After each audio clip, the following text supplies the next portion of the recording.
시청자 여러분 안녕하십니까? 목요일 뉴스 시작합니다. 먼저 조금 전 마감한 증시부터 정리해드리겠습니다. 우리 코스피가 이틀째 약세를 보이면서 7,600선에서 하락 마감했습니다. 7.89% 내린 7,648.09의 장을 마쳤고요. 자세히 보면 삼성전자가 9.06% 떨어지면서 28만 6천 원에, SK하이닉스가 14.57% 급락하면서 218만 7천 원에 장을 마쳤습니다. 네, 코스닥 지수도 하락했습니다. 6.74% 떨어진 866.72로 거래를 마쳤는데요. 원달러 환율은 오후 3시 반 기준으로 어제보다 0.9원 오른 1,555.8원을 기록했습니다. 코스피와 코스닥 모두 큰 폭으로 하락했는데요. 자세한 내용은 잠시 후 취재기자 연결해서 전해드리겠습니다.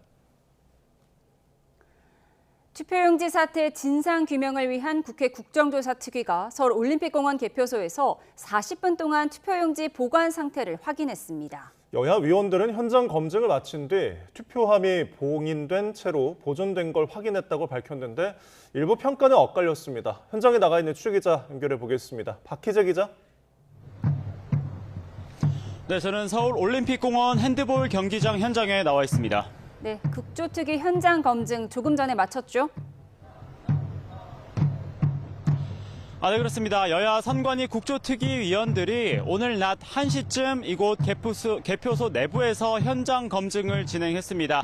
40분 정도 진행을 했는데요. 경찰 협조를 받아 진입로를 만들어 건물 밖으로 나온 특위위원들은 낮 1시 40분쯤 현장을 떠났습니다. 내부에서 윤상현 국조특위위원장은 투표함이 있는 현장을 확인을 했고 247만 장의 투표지가 그대로 보존된 거로 보인다고 설명했습니다. 선관위를 향해 해당 투표지들을 재검표하는 걸 긍정적으로 검토해달라고 말했는데요. 다만 내부 위원들마다 현장 평가는 다소 엇갈립니다. 한 특위 관계자는 YTN과의 통화에서 송파구 선관위 사무국장이 직접 투표함이 보관된 장소의 문을 열고 닫는 과정까지 지켜봤다며 비교적 보관하기에 적합한 장소 같아 보였다, 이런 설명을 했는데요. 또 다른 한 특위위원은 투표지가 있는 장소가 샤워실로 보였고 내부에 CCTV가 없었던 거로 보인다며 보안 문제를 지적하기도 했습니다. 앞서 특위는 개표소 봉쇄 시위 27일 만에 이곳 올림픽공원 개표소 내부로 진입했습니다. 당시 현장에는 특위위원들 도착과 맞물려 시위 참가자들이 전날과 비교해 눈덩이처럼 불어난 상황이었습니다. 진입에 앞서 서울 송파경찰서장 브리핑을 받은 뒤 입구 안전 확보 상황을 주시한 뒤 내부 진입 방침을 세우기도 했습니다. 현장에는 지금도 재선거와 부정선거 그리고 윤호개인 등 목소리가 어지럽게 섞여 있는 분위기입니다. 특위 방문 전에는 구호 내용 등을 놓고 서로 다른 견해를 가진 참가자들 간의 고성 설전이 벌어진 곳도 곳곳에서 볼 수가 있었습니다. 이 과정에서 일부 참가자가 119 대원의 조치를 받는 모습도 볼 수 있었습니다. 네, 앞서 국조특위에서 송파구 선관위도 방문했었죠? 네, 그렇습니다. 먼저 국조특위는 오전 10시쯤 투표지 부족 사태가 전국에서 가장 극심했던 서울 송파구 선관위를 먼저 찾았습니다. 문서로만 확인했던 용지 부족 사태와 대응 과정을 직접 눈으로 보고 설명을 듣는 차원이었는데요. 이 자리에서 여야 위원들은 송파구 선관위 관계자들을 향해 투표용지 인쇄를 축소한 결정과 투표함 보관을 부실하게 한 점을 질타했습니다. 윤상현 국조특위 위원장은 이 자리에서 투표지 부족은 단순한 행정착오가 아니라 민주주의 배임 행위라고 비판했고, 더불어민주당 이기헌 의원은 일선에서 오전부터 투표용지 부족 사태가 예견된 상황이었는데 왜 판단이 전달되지 않았느냐 따졌습니다. 특위는 오늘 1차 현장 조사에 이어 오는 7일에는 중앙선관위와 서울시 선관위를 찾는 2차 현장 조사도 계획하고 있습니다. 이후 청문회 과정 등을 거쳐 오는 22일 결과 보고서를 채택할 계획입니다. 지금까지 서울 올림픽공원 핸드볼 경기장 현장에서 YTN 박희재입니다. 잠실 개표소 봉쇄 시위 첫날 경찰관을 폭행한 혐의로 구속영장이 신청된 20대 남성들이 영장 심사에 출석했습니다. 네, 사회부 취재기자 연결해서 자세히 알아보겠습니다. 김혜영 기자, 피해자들이 입장을 밝힌 게 있습니까? 특수공무집행방해 치상 혐의를 받는 20대 남성 2명이 조금 전인 오후 2시 반 법원의 구속 전 피의자 신문에 출석했습니다. 이들은 취재진 질문에 대부분 아무 답도 하지 않았는데 변호인들은 일부 혐의를 부인하거나 법정에서 진술하겠다는 취지로 설명했습니다. 직접 들어보겠습니다. 경찰관 폭행한 혐의 인정하십니까? 아무 말도 하지 마세요. 해당 경찰이 신분 밝혔는데 아무 말도 하지 마세요. 막아선 이유를 좀 알 수 있을까요? 신분 밝혔는데 계속 경찰관 이렇게 아니라고 주장하시는 겁니까? 혐의 인정하시는지만 한 말씀 부탁드립니다. 이들은 투표함이 개표소로 옮겨진 지난달 5일 근무를 마치고 현장을 떠나려던 송파경찰서 소속 경찰관의 양팔과 목덜미를 붙잡고 미는 등 가지 못하게 막고 피해 경찰관을 다치게 한 혐의를 받고 있습니다. 피해 경찰관이 근무복을 입고 있었고 반복적으로 신분을 밝혔는데도 이들은 선관위 직원이 위장한 거라고 의심하며 막아 세운 것으로 조사됐습니다. 이 사건 피의자는 모두 3명이지만 경찰은 그중 가담 정도가 크다고 판단한 2명에 대해 구속영장을 신청했습니다. 이 모습을 영상으로 찍어 SNS에 올린 20대 여성도 허위 사실을 퍼뜨려 명예를 훼손한 혐의로 최근 피의자 조사를 받았습니다. 네, 경찰이 개표소 시위 불법 행위와 관련해서 신병 확보에 나선 건 이번이 2번째죠. 네, 그렇습니다. 앞서 현장 경찰관에게 침을 뱉고 욕설한 40대 여성이 구속돼 사건 발생 6일 만인 지난달 29일 검찰로 넘겨졌습니다. 오늘 이루어진 영장 심사 결과는 이르면 늦은 오후에 나올 전망입니다. 봉쇄 시위 현장 불법 행위로 경찰 수사를 받게 된 인원은 벌써 100명이 넘었습니다. 체육단체 업무방해와 유소년 핸드볼 선수 수색 시도, 취재기자 폭행 감금 사건도 포함되는데 해당 사건 수사 대상자들은 이미 대부분 신원이 특정돼 일부 소환 조사도 이루어졌습니다. 앞서 경찰은 시위 현장의 명백한 불법 행위는 법과 원칙에 따라 엄정 대응하겠다며 필요시 구속도 적극 검토하겠다고 강조했습니다. 지금까지 사회부에서 YTN 김희영입니다. 네, 조금 전 들어온 속보 전해드리겠습니다. 광주 도심에서 일면식도 없는 여고생을 무참히 살해한 장윤기 사건과 관련해서 현재 경찰관인 장윤기의 아버지가 증거인멸을 했다는 의혹이 있었는데요. 이에 대해서 경찰청에 감찰을 실시하기로 했습니다. 네, 장윤기의 아버지는 현직 경찰로서 50대 경감인데요. 이 장윤기의 원룸에 들어가서 훼손된 성인용품과 휴대전화 등 핵심 증거를 폐기한 사실을 검찰이 확인을 했습니다. 특히 성인용품의 리얼도를 장윤기의 구속 이튿날인 지난 8일 여러 조각으로 잘라 폐기한 것으로 밝혀졌습니다. 예, 검찰은 장윤기에게 강간 등의 살인죄를 새로 적용했지만 그 아버지에 대해서는 형법상 친족 간의 특례를 들어서 증거인멸 혐의로 형사 입건을 하지 않았는데요. 이에 대한 감찰을 하기로 했다는 소식 속보로 전해드리고요. 자세한 소식은 들어오는 대로 추가로 전해드리겠습니다. 이재명 대통령은 호남권 반도체 기지 조성 등 정부의 3대 메가 프로젝트에 대한 야당들의 반발과 관련해 지역 투자를 분열적으로 접근해선 안 된다고 지적했습니다. 네, 정부가 기업의 투자를 압박한다는 일각의 주장에 대해서도 거듭 선을 그었습니다. 청와대 연결해서 자세히 알아보겠습니다. 강진원 기자, 이 대통령의 이런 언급 어디서 나온 겁니까? 네, 이재명 대통령은 오늘 오전 충남 아산시에서 개최된 충청권 첨단산업 발전 비전 보고회에 참석했습니다. 지난달 30일 광주에서 열린 서남권 보고회에 이어 두 번째로 충청 지역을 찾은 건데요. 이 대통령은 이 자리에서 정부의 이른바 3대 메가 프로젝트에 대한 일부 지자체와 야당 등의 비판을 재차 반박했습니다.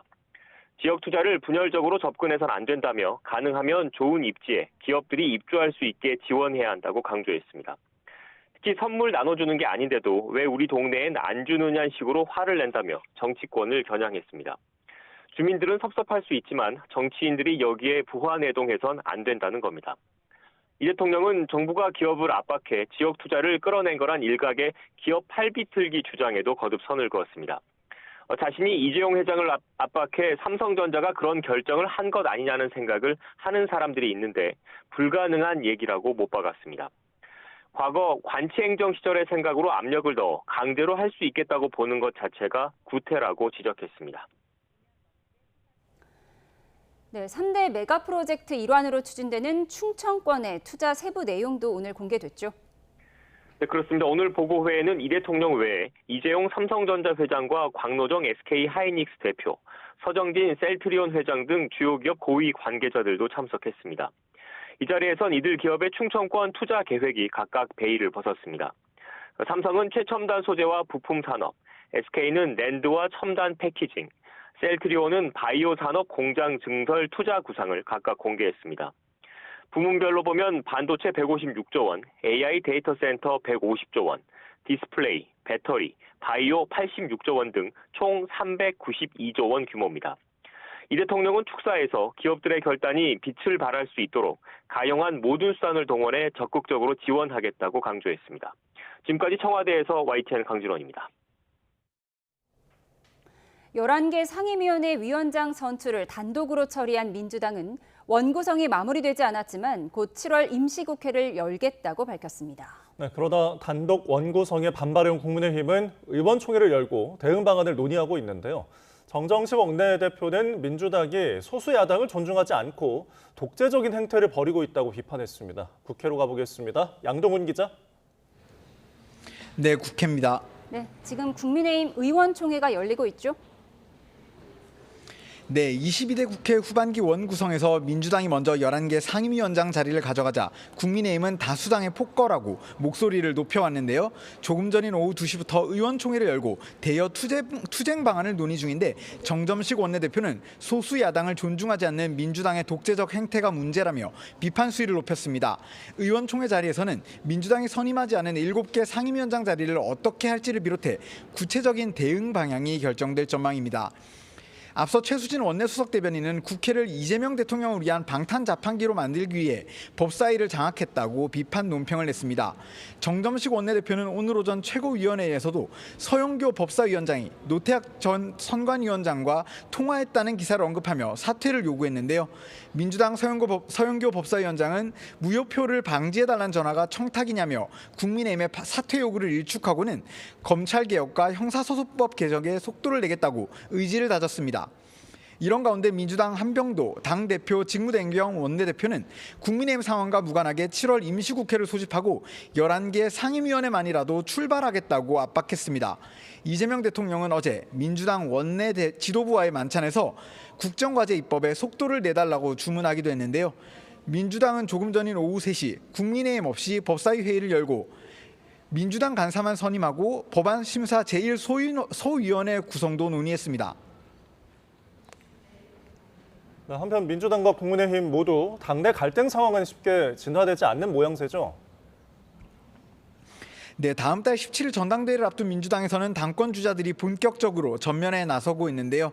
당으로 돌아온 김민석 의원은 충청권에서 시장 상인들을 만나고 기업체도 방문하는데 마침 이재명 대통령도 오늘 충남 아산에서 충청권 첨단 산업 발전 비전 보고회를 열었습니다.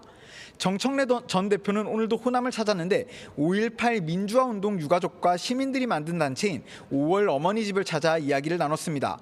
또 송영길 전 대표는 모교인 연세대 동문 행사에 참석할 예정입니다. 어제 이 대통령과 문재인 전 대통령의 만남을 두고 후보들은 모두 한 목소리로 통합 메시지를 냈지만 전당대회 룰을 놓고 신경전을 벌이는 등 견제는 이어졌는데요. 전국 순회 경선을 충청권에서 시작하면 특정 후보에 유리하다는 반발이 나온 건데 전준희는 일단 기존 결정대로 추진한다는 결론을 냈습니다. 국민의힘 내부의 다툼도 만만치 않은데요. 지난 재보궐선거 과정에서 무소속 한동훈 의원을 지원했다는 이유로 친한계 의원들에 대한 징계가 검토된다는 소식에 분위기가 과열되고 있습니다. 당내 투톱인 정점식 원내대표까지 나서 의원들에 대한 징계는 신중하게 진행해야 한다고 견제구를 날리는 등 우려의 목소리도 커지고 있습니다. 다만 오전 공개회의에서는 당권파와 비당권파 간 심각하게 각을 세우는 모습까지는 보이지 않았는데요. 오후에 열리고 있는 의원총회에서는 징계 국면을 놓고 의원들 간의 격론이 벌어질지도 주목됩니다. 지금까지 국회에서 YTN 양동훈입니다.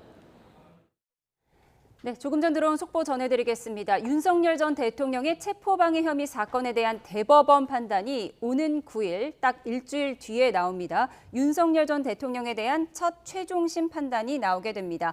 대법원은 오는 9일 오후 2시에 윤 전 대통령의 특수 공무집행 방해 등의 혐의 상고심 선고를 진행한다고 밝혔습니다. 네, 이번 판결은 12.3 비상계엄 관련 사건 가운데 윤 전 대통령에 대한 첫 대법원 판단이 되겠는데요.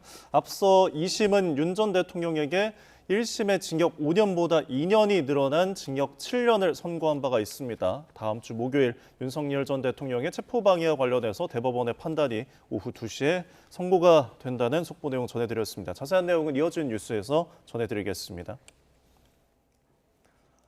다음 소식입니다. 정몽규 대한축구협회장이 감독 선임 과정에 부당하게 개입했다는 의혹과 관련해 시민단체가 홍명보 전 감독을 추가로 고발했습니다. 시민단체는 홍 전 감독이 전술과 전략 없이 선수에게는 고통을, 국민에게는 모욕을 줬다고 주장했습니다. 자세한 내용 취재기자 연결해서 알아보겠습니다. 윤혜리 기자, 시민단체가 오늘 홍명보 전 감독을 추가로 고발했죠? 네, 서민민생대책위원회는 오늘 오전 서울경찰청에 홍명보 전 감독과 정몽규 대한축구협회장, 이임생 전 기술총괄 이사를 추가로 고발했습니다. 시민단체는 기자회견을 통해 지난 2024년 정 회장과 이 전 이사가 축구협회의 내부 반대에도 불구하고 규정을 무시한 채 홍 전 감독을 선임했다고 주장했습니다. 이 단체는 2년 전에도 업무방해와 업무상 배임 등 혐의로 정 회장과 이 전 이사를 고발했습니다. 당시 홍 전 감독은 고발 대상에서 빠졌는데 시민단체는 홍 전 감독도 이 과정에 관여했다고 보고 이번에 추가로 고발장을 제출했습니다. 이와 함께 홍 전 감독이 전술과 전략 없이 선수들에게는 강요와 협박을 동반한 고통을, 또 국민에게는 모욕을 줬다고 주장했습니다. 네, 이번에 서울경찰청이 직접 수사에 나서기로 하면서 수사에도 탄력이 붙을 거란 전망이 나오고 있죠. 네, 늑장 수사 비판에 서울경찰청이 직접 수사에 나서기로 했습니다. 애초 사건을 맡았던 서울 종로경찰서는 정 회장을 포함해 주요 피고발인 조사를 마쳤지만 2년 넘게 수사의 결론을 내리진 못했습니다. 정 회장 등이 감독 선임 과정에서 단순히 축구협회 내부 규정을 위반한 것을 넘어 위력을 이용해 강압적으로 지시를 내렸는지 고의성과 강제성을 입증하는 것이 관건입니다. 사건을 넘겨받은 서울청 금융범죄수사대는 기존 수사 기록을 검토해 이들이 내부 규정을 위반했는지 그 이유는 무엇인지를 중점적으로 따져볼 것으로 보입니다. 이 과정에서 정몽규와 홍명보 등 핵심 인물에 대한 추가 소환 가능성도 제기됩니다. 월드컵 성적 부진에 대한 홍 전 감독의 책임론이 이어지며 국민적 관심이 다시 커진 사안인 만큼 지지부진했던 수사에도 속도가 날 것으로 보입니다. 지금까지 사회부에서 전해드렸습니다. 네, 조금 전 들어온 속보 전해드리겠습니다. 서울 지하철 2호선 동대문 역사문화공원역에서 폭발물이 의심된다는 신고가 접수가 되었습니다. 그래서 경찰이 지금 현장 확인에 나선 상황인데요. 신고는 1번 출구 인근에서 폭발물로 의심되는 물체가 있다는 내용이었습니다. 경찰은 현장을 통제한 채 현재 사실관계를 확인하고 있는데요. 지금 저희가 동대문 역사공원의 1번 출구 쪽의 CCTV를 보여드리고 있습니다.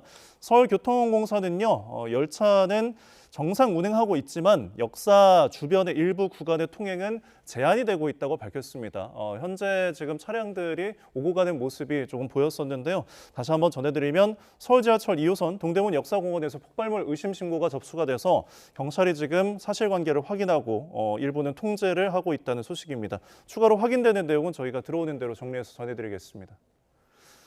네, 다음 속보 내용도 전해드리겠습니다. 종합특검 소식인데요. 종합특검이 오늘 원희룡 전 국토교통부 장관에게 다음 주 수요일 출석을 요구하라는 소환 통지서를 발송했다는 내용입니다. 특검은 앞서서 출석 통지서 전달이 이 폐문 부재로 한 차례 불발이 되자 통지서를 다시 발송을 했고요. 원 전 장관은 서울 양평고속도로 사업 백지화와 관련된 피의자 신분입니다. 이와 관련해서 출석을 하라는 특검의 통보가 다시 한번 있었다는 내용입니다. 예정대로 출석을 다음 주 수요일에 하게 된다면 원 장관에 대한 첫 특검 조사가 이루어질 전망입니다. 다시 한번 전해드리면 종합특검이 이 서울 양평고속도로와 관련해서 원희룡 전 국토부 장관에게 다음 주 출석을 하라는 소환 통지서를 다시 한번 전달했다는 내용입니다. 이어지는 뉴스에서 저희가 이 내용도 자세히 전해드리겠습니다. 사상자 7명이 발생한 하나 에어로스페이스 폭발 사고와 관련해서 경찰이 세척기에서 발화했을 가능성이 높다는 진술을 확보했습니다. 경찰은 사고 현장에서 세척 도구와 배관 부품 등 17점을 확보해 국과수의 정밀 감정을 의뢰했는데요. 취재기자 연결해서 자세히 알아보겠습니다. 오승훈 기자, 경찰의 수사 상황 전해주시죠. 네, 대전경찰청 광역범죄수사대는 한화 에어로스페이스 폭발 사고와 관련해 세척기에서 발화했을 가능성이 높다는 현장 책임자의 진술이 있었다고 밝혔습니다.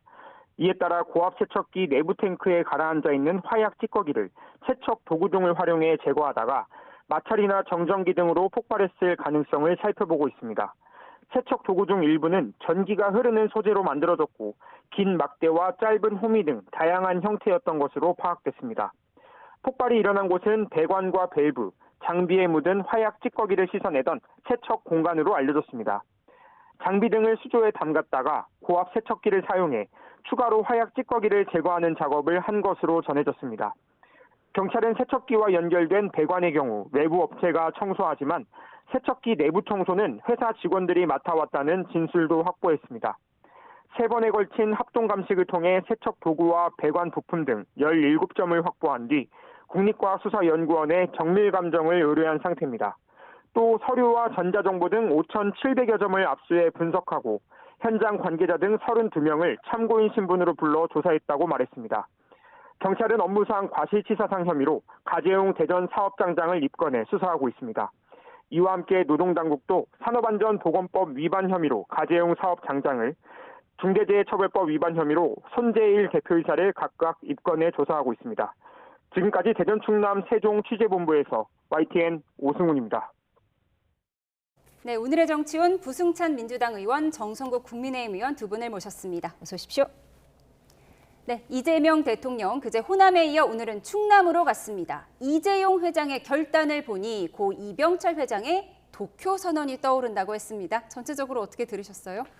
이게 대한민국의 경제가 진짜 한 단계 도약하는 게 이병철 전 회장의 도쿄 선언이지 않습니까? 그때 세계 언론들이 어떻게 대응했습니까? 망상, 뭐 이런 표현도 썼고요. 그다음에 일본 같은 경우는 경쟁국인 일본 같은 경우는 삼성이 반도체에서 성공하지 못하는 이유 5가지라는 이제 상세 분석 보고서까지 만들 정도로 정말 부정적이었죠. 그런 관점에서 봤을 때 이번 이재용 회장의 발표는 정말 이재명 대통령께서 이 발언에 대응한 것처럼 첨단 산업의 새로운 도약을 위한 선견지명이자 결단이다. 이런 입장에서 좀 볼 필요가 있고요.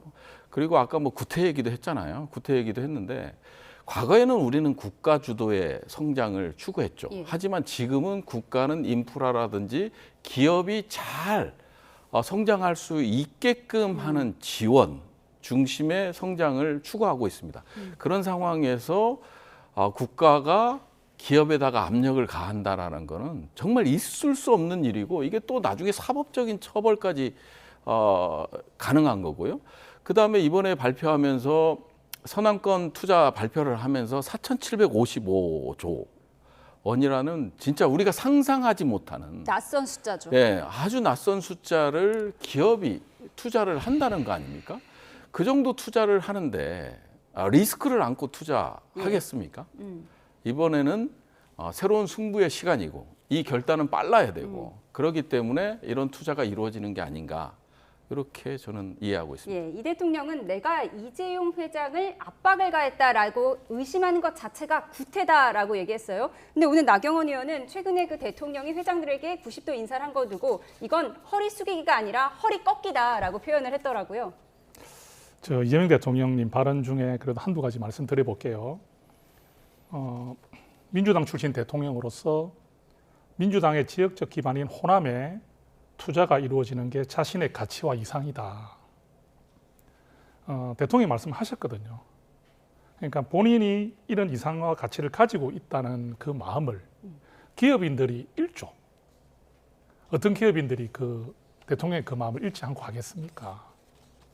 그 대통령께서 지금 방금 구태라고 하셨는데 그렇게 구태라고 하신 그런 생각을 하는 분들이 더 많은 것 같아요. 사실 우리 부승찬 의원님 말씀 굉장히 존중하는데 우리 대한민국의 기업은 대통령이나 정부의 눈치를 안 볼 수는 없습니다. 그리고 또 이 시기가 굉장히 좀 민감한 시기, 민주당이 전당대회를 앞두고 있는 시기고 그다음 지방선거 이후에 대통령의 지지율이 많이 떨어지고 있습니다. 지금 약간 또 이제 보합세가 보일지 몰라도 사실은 이런 정도의 지지율로 좀 추락할 거라 예상을 못했어요. 아마 아무도 못했을 것 같아요. 그러니까 좀 위기감이 느껴지는 상황 아니겠습니까? 이런 상황에서 아무리 좋은 준비를 하고 이게 계획이 되었던 것이라 하더라도 당연히 의심은 할 수밖에 없는 거 아니겠습니까? 예, 그래서 이게 이재용 회장의 이런 어떤 야심찬 투자라든지 이런 부분들이 기업의 계획과 생각만으로 했다고 말씀하시는 것보다는 물론 기업의 자주성과 자율성 또 그런 의지가 있었겠지만 또 대통령의 또 그런 의지나 또는 이상도 포함이 안 될 수 없다는 것은 현실이다. 저는 이렇게 말씀드리겠습니다. 대통령의 압박이 간접적으로는 있었을 수도 있다라는 그 간접이라는 게 어느 정도 센지는 알 수가 없겠지만 분명히 있었다는 말씀을 드리고 싶습니다. 간접적인 압박은 있었을 것 같다라는 의견을 주셨습니다. 그런가 하면 외연 확장을 위해 노력하는 이재명 대통령, 최근 국민의힘 중진 의원들에게 깜짝 골프 회동을 제안했다고 합니다. 야당에서는 이런 시국에 골프는 같이 쳐서 뭐하나 이런 얘기가 나왔다고 하는데요. 화면 함께 보시죠. 국민의힘 3선 신성범 의원은 YTN과의 통화에서 청와대 고위 관계자들로부터 이 대통령과 골프를 치자는 제안을 받았다고 전했습니다.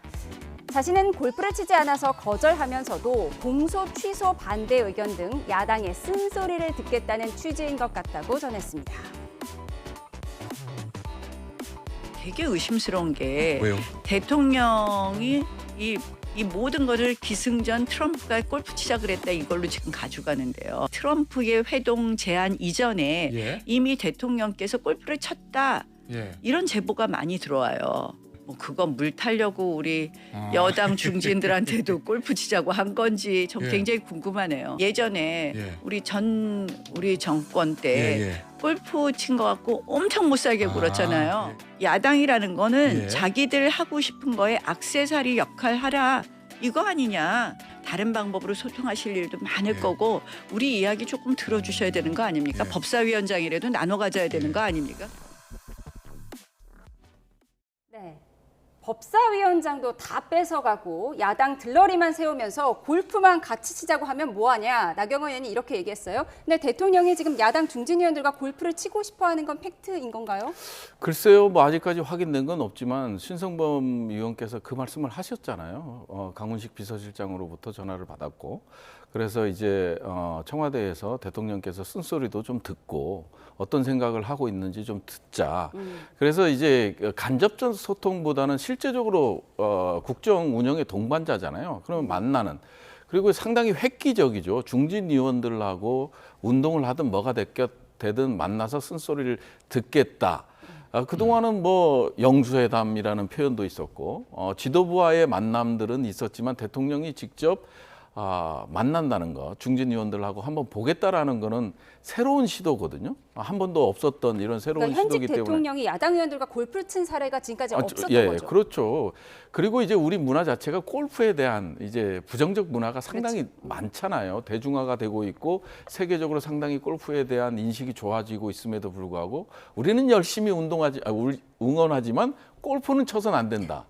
이런 인식들이 강하기 때문에 이런 골프 회동이라는 게 사실은 이재명 당대표 시절에도 골프라는 걸 상상도 못 해봤던 거예요. 본인은 상상도 못 해봤고 나경원 의원께서도 저런 말씀을 하시는데 트럼프가 이제 요청할 때는 골프 회동을 하자. 이런 얘기도 하고 이번에 G7에서도 이재명 대통령한테 직접적으로 이제 골프 회동을 하자라는 제안을 한 상황이잖아요. 그러다 보니까 이제 뭐 이런 골프에 대한 부정적 문화라든지 뭐 이런 것보다는 뭐 4-5시간 자유롭게 운동을 하면서 이런저런 얘기도 나눠볼 수 있고 또 야당 중진 의원들이 어떤 생각을 갖고 있는지 국정 운영에 있어서 어떤 방향성을 갖고 있는지를 좀 탐색할 수도 있는 거잖아요. 그리고 이재명 대통령께서 항상 강조했던 게 외연 확장이잖아요. 중도 실용주의 이런 걸 강조하기 때문에 충분히 수용 가능한 부분에 대해서는 얘기를 듣고 수용할 수 있는 것들은 또 검토를 해서 수용하겠다라는 의지를 드러내는 게 아닌가 싶습니다. 예, 만약에 정성국 의원님께 이재명 대통령이 골프 같이 치자라고 제안하면 받아들이실 건가요? 저는 골프를 잘 칠 줄 모르기 때문에 뭐 우리 신성범 의원님도 골프를 칠 줄 몰라서 거절했다, 뭐 사양했다고 말씀하시는 것 같은데 저는 이 초점을 좀 바꿨으면 좋겠어요. 지금 부성찬 의원님이 설명을 잘 해주셨기 때문에 골프라는 게 집착하거나 좀 주제를 맞추기보다는 대통령이 우리 국민의힘 의원들과 소통하겠다는 데 초점을 좀 보면 어떻겠나 싶습니다. 또한 5시간 라운딩 할 수 있는 거니까. 그런데 대통령께서 지금 대통령 되시고 나서 우리 뭐 당대표도 초청하거나 이래가지고 식사도 하고 했지 않습니까?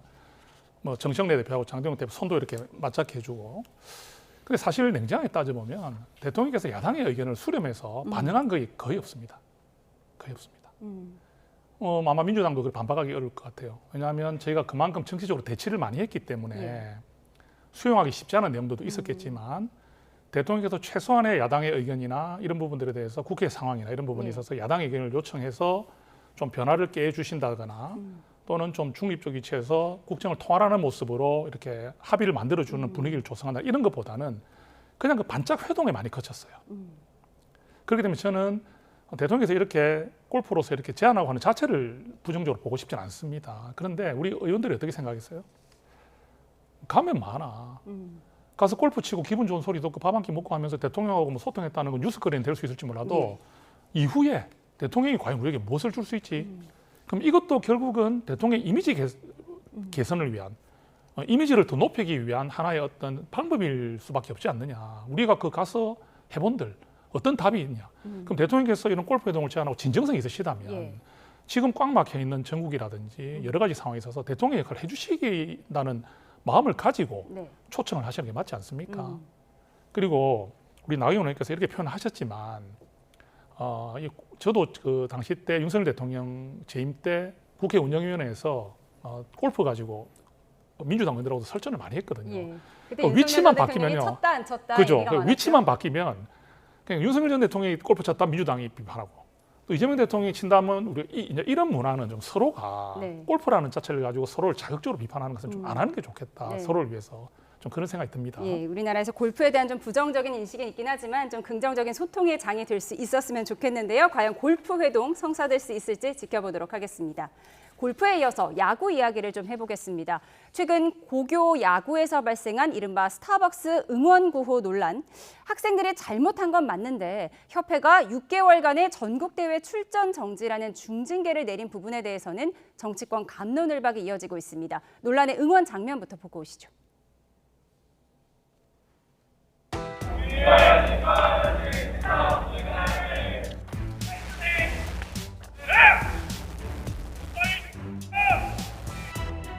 외제고등학교 야구부에 대해서 출전 정지 6개월을 결론 내렸습니다. 민주당에서는 배제고 야구팀을 아예 해체해야 한다는 목소리가 나온 반면 보수 야권에서는 지나친 조치라며 재고를 촉구했습니다. 그 역사를 경기장의 응원 구호로 희화했고 상대 지역과 학교를 조롱하는 말로 소비했다는 것은 매우 참담한 일입니다. 왜곡된 역사인식이 교육 현장에 발붙이지 못하도록 제도적 책임을 다하겠습니다. 이 징계는 명백히 과도하고 폭력적입니다. 대학 진학과 프로 입단을 앞둔 학생 선수 전원에게 사실상 야구 인생을 끝장내는 처분을 내렸습니다. 방송인 최욱 씨가 극단적인 발언을 하고도 사과 한번 하고 넘어간 것과 비교하면 너무나 잔인하고 폭력적입니다. 논란이 확산되면서 배제고 앞은 배제고 일베 선수 프로 지명 금지 등의 근조 화환과 얘들아 기죽지 마, 스포츠 오염시키는 5.18을 거부한다 등이 적힌 응원 화환이 동시에 늘고 있습니다. 네, 스타벅스 응원고를 외친 배제고 야구부 선수들 물론 잘못은 했지만 이게 학생 대학 진출이나 이 프로로 진출하는데 지장을 줄 수 있는 이 6개월 출전 정지는 너무 과했다는 게 야당의 의견이거든요. 정말 이제 어린 학생들이 6개월이라는 공백기를 가지면 정말 앞으로의 꿈이 무너지는 건 맞죠. 그렇다고 해서 이 징계가 과하다, 제도적으로 개선하겠다. 제도는 이미 만들어져 있습니다. 공정위원회 규정에 명확히 이제 혐오 발언이나 이런 것들을 했을 때 어떻게 처벌한다라는 조항이 다 있고요. 그리고 이 부분에 대해서 아마 지도자들이 교육도 시킬 겁니다. 근데 이제 문제는 뭐냐면 이번 이 발언 자체가 그냥 우발적으로 나왔냐, 고의성을 갖고 있느냐, 이걸 좀 따져볼 필요가 있거든요. 그렇다고 해서 만들어진 제도에서 선처를 바란다? 그러면 이 시스템을 또 무너뜨리는 거가 되거든요. 그렇기 때문에 이런 관점에서 봤을 때 우리가 동영상을 통해서 보면은요, 이게 그냥 개인의 일탈이 아니거든요. 조직적인 행위로 고의적으로 나타났다라는 거예요. 그리고 거기다가 지고 있는 팀에, 그리고 대상도 하필이면 5.18 그 5.18 장소에 있는 광주 제1고를 예. 대상으로 했다라는 것들이 예. 완전히 스포츠맨십을 버리는 행위거든요. 일본 같은 경우 우리가 어땠습니까? 일본 헤이트 스피치가 나올 때가 박근혜 정부였거든요. 엄청났습니다. 그때 당시만 하더라도 이 한국에 대한 혐오 발언이 막 도가 지나칠 정도고요. 그래서 이제 한일 관계가 이 헤이트 스피치 때문에 상당히 문제가 됐는데 예. 그러고 나서 헤이트 스피치 해소법이라는 게 일본에서 만들어지거든요.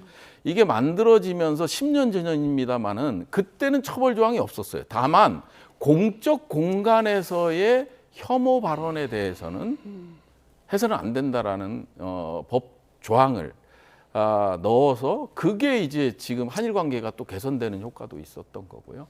그리고 이번 건에 대해서는 5.18과 관련돼서 이미 스타벅스 사태가 발생했고 그리고 한 광주라는 한 지역에 우리 시민들이 자괴감이라든지 이런 게 상당한 상태였거든요. 그래서 상대가 있는 상태에서 아픔이 있는 상태에서 과연 가해자는 피해자의 마음을 어느 정도 알까요? 그런 생각들을 좀 돌아봐야 되고 그리고 이게 과하다 싶을 정도의 징계다 하면 우리가 이제 뭐 선처라든지 그 어린 학생들의 미래를 위해서 눈 감아줄 수도 있지만 이미 규정에 나와 있는 규정에 명시하고 있는 사안에 대해서 6개월 이제 출전 정지 조치를 취한 거거든요. 그렇기 때문에 좀 이 부분에 대해서는 명확히 볼 필요가 있다. 예, 무소속 한동훈 의원은 이런 얘기를 했더라고요. 스타벅스도 영업정지 안 당했는데 이 어린 학생들에게 6개월 출전 정지는 너무 과하다는 거예요. 그리고 뭐 상대팀을 조롱하는 응원가가 그동안 많이 있었는데 어른들이 이걸 제대로 가르쳐주지 않은 부분도 문제라는 게 야당의 입장이죠. 저는 지금 교육자 출신의 의원입니다. 분명히 잘못했습니다. 잘못한 데 대해서는 따끔한 질책이 있어야 됩니다. 그리고 학생들이 이런 구호를 할 수 있는 분위기가 형성됐다는 자체는 심각한 문제가 있습니다. 예. 그래서 분명히 이 부분에 대해서 많은 질타가 있고 그리고 어느 정도의 그 경각심을 일으키는 그런 부분은 저도 부정하고 싶지는 않습니다. 그런데 그 학생이잖아요. 아무리 고등학생이지만 학생입니다. 학생이고 이 학생들이 그 운동을 하고 있는 그 경기에 임했던 학생들의 모든 학생들이 다 한꺼번에 목소리를 낸 것도 아니죠. 그죠? 일정 부분의 숫자의 학생들로 인해서 이 야구부 전체가 전국대회 출전을 할 수 없는 6개월 동안 이렇게 된다면 이건 과연 어떻게 우리가 설명을 해야 될까요? 그러면 나는 한마디도 하지 않았는데 그죠? 나가서 운동하고 있고 경기에 임하고 있는 친구가 있고 동료가 있지만 나는 아무 말 하지 않고 있었는데 그 징계 대상에 포함이 돼버려요. 그리고 그 징계 대상에 포함됨으로 인해서 내가 6개월 동안 전국대회 나가지 못해서 선수로서의 그 6개월이 굉장히 긴 시간이지 않습니까? 특히 그 고등학교 시절의 그 운동의 어떤 발전은 정말 우리가 말하는 상상할 수 없을 정도로 우리가 성인이 되고 난 이후보다 훨씬 더 발전 가능성이 많은 시기지 않습니까? 이런 민감한 시기에 그럼 그런 학생들에 대한 억울함을 어떻게 우리가 해소를 해줄 수가 있습니까? 그래서 또 지금 이 징계 처분이 바로 나왔죠. 과연 어떤 징계를 내리고 어떤 처분을 했을 때가 합리적인 데 대한 우리가 사회적인 합의라든지 또는 약간의 어떤 의사소통도 없이 적극적인 그런 발표를 해버렸다고 저는 봅니다. 그렇다면은 우리가 이렇게 지금 뭐 전방위적으로 이렇게 여론몰이에 의해서라든지 이런 부분보다는 잘못은 지적하고 인정하고 또 다른 대책을 세우되 과연 이런 처분이 내렸을 때 미칠 영향과 학생들에게 주어질 방향이나 또 억울한 일을 당할 수밖에 없는 부분에 대한 부분을 생각하는 것이 우리 정치권의 모습 아니겠습니까? 그래서 학생의 실수로 전체 야구팀이 이렇게 피해를 보는 것 자체도 너무 과하다. 예, 그리고 억울한 일을 당하지 않는 학생들이 돼야 되잖아요. 그래서 저는 지금 결론적으로는 이 징계 처분은 과하고 분명히 그 책임을 묻는 범위가 있대. 이런 정도의 중징계로 그 학생의 미래를 박탈할 수 있는 이런 정도까지는 우리가 좀 제고해야 되지 않겠나 생각을 합니다. 예, 워낙 어린 학생들이기 때문에 기회를 한 번 더 줬으면 좋겠다라는 의견을 주셨습니다. 잠시 속보를 전해드리도록 하겠습니다. 정점식 국민의힘 원내대표가 민주당의 일방적 원구성에 향후에도 협조할 수 없다라고 밝혔습니다. 네, 국민의힘 의원총회가 2시간 정도 진행이 됐는데요. 더 강한 투쟁을 통해서 우리가 나아갈 수밖에 없다. 민주당이 법사위를 주지 않고 일방적으로 원구성을 한 것에 대한 강한 반발로 보입니다. 이렇게 되면서 국민의힘은 남은 상임위원장 7곳의 협상을 사실상 거부하게 됐습니다. 네, 다시 한번 전해드리겠습니다. 국민의힘 2시간 동안의 의원총회 결과 민주당의 일방적 원 구성에 대해서 향후에도 협조가 불가하다고 밝혔고요. 이럼으로써 남은 상임위원장 7곳에 대한 협상도 사실상 거부했습니다. 좀 설명을 해주실까요? 예, 제가 거의 3시 가까이 의총에 있다가 나왔습니다. 방송 출연을 해서 나왔는데 그래서 그 앞에 나온 이야기들은 다 듣고 왔기 때문에 말씀을 드릴 수 있을 것 같습니다.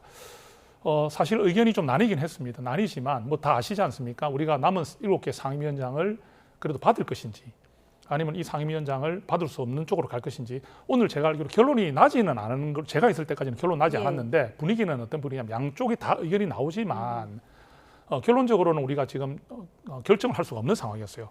왜냐하면 의원들의 의견들이 좀 달랐기 때문에. 근데 지금 나온 결론을 보니까 제가 바라볼 때는 아무래도 시기적으로 우리가 지금 지난번에 벌써 민주당이 벌써 이제 11석을 가져가고 이렇게 됐지 않습니까? 시간이 지금 별로 지나지 않은 상황에서 우리가 당장 어떤 결정을 내리기보다는 지금은 우리가 우리의 이 뜻을, 우리의 입장을 국민들께 많이 알리는 게 지금 중요하다.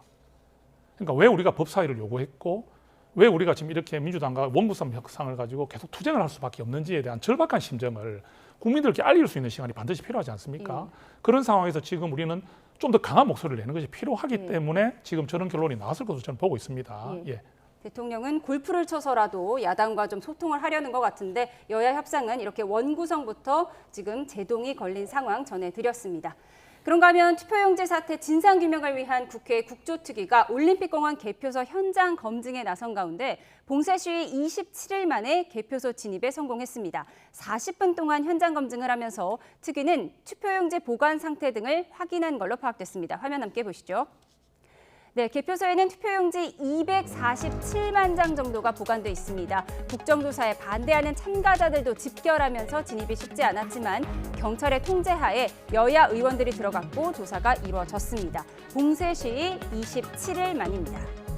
특히 지난번 체육단체 진입을 막았던 이른바 올다르크 여성과 자유화혁신 황교안 대표도 모습을 드러냈는데요. 재선거와 부정선거 그리고 윤어게인 등 구호가 섞인 가운데 서로 다른 주장을 하는 참가자들이 몰리면서 보선과 몸싸움이 이어졌고 서로를 밀치고 깃발을 부러뜨리면서 한때 아수라장이 됐습니다. 시위 참가자 한 명이 쓰러졌다는 신고가 접수돼 119 구조대가 출동하기도 했고 일부는 경찰에 연행됐습니다.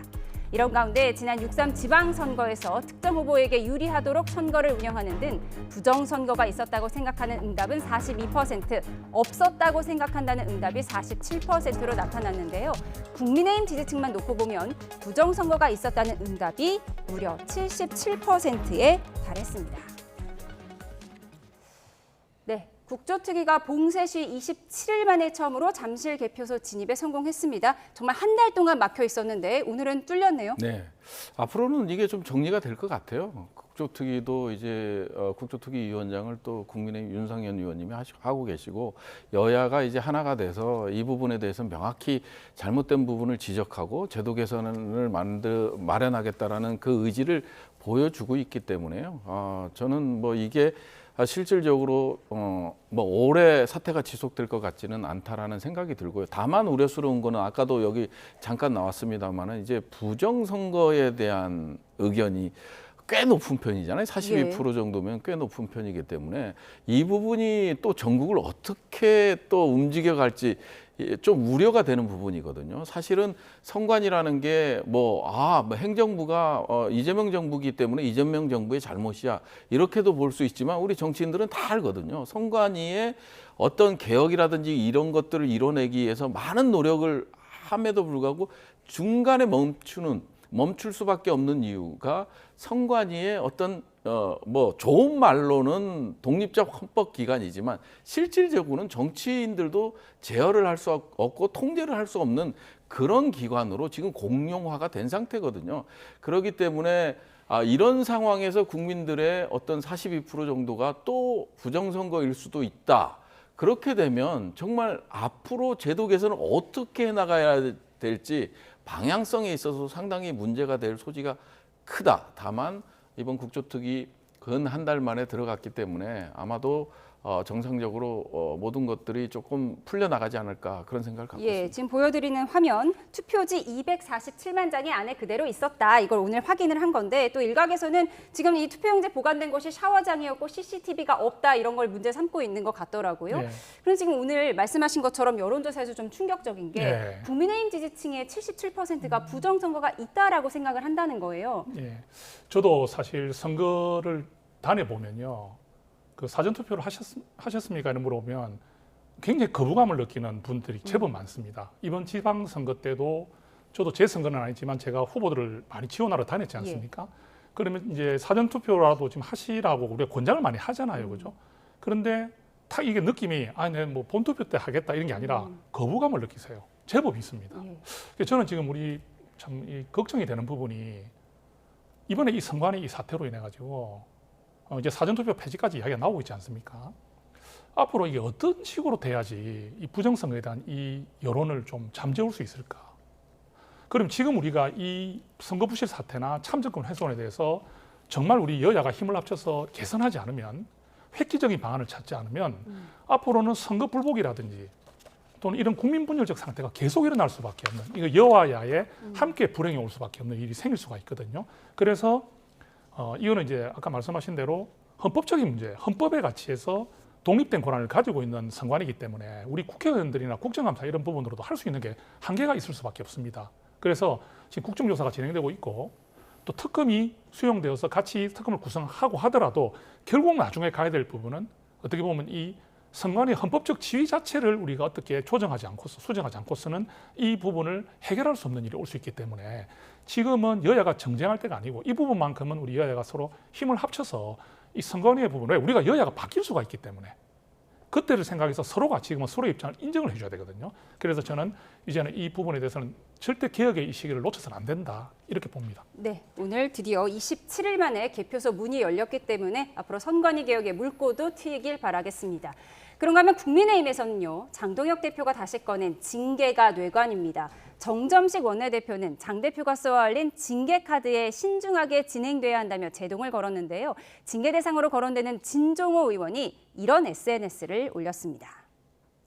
네, 과거 장동혁 대표와 한동훈 지도부로 함께 일했던 사진을 올리며 이젠 삭제하겠습니다라고 썼습니다.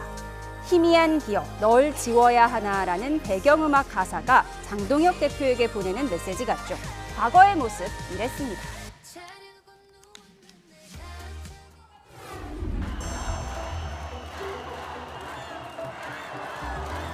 여러분 뜨거워진 가슴을 저희 팀 한동훈에게 주십시오.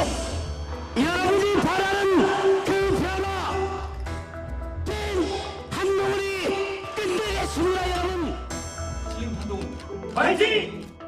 징계 정치가 시작됐다고 얘기를 하는데 징계 정치가 시작된 거라는 것은 권력이 보통 망할 때 그런 징계 정치를 한다고 하는데 연명하기 위해서 어떻게든 간에 뭐 저랑 좀 싸워보고 싶고 이렇게 노이즈를 일으키려고 하는 것 같은데요.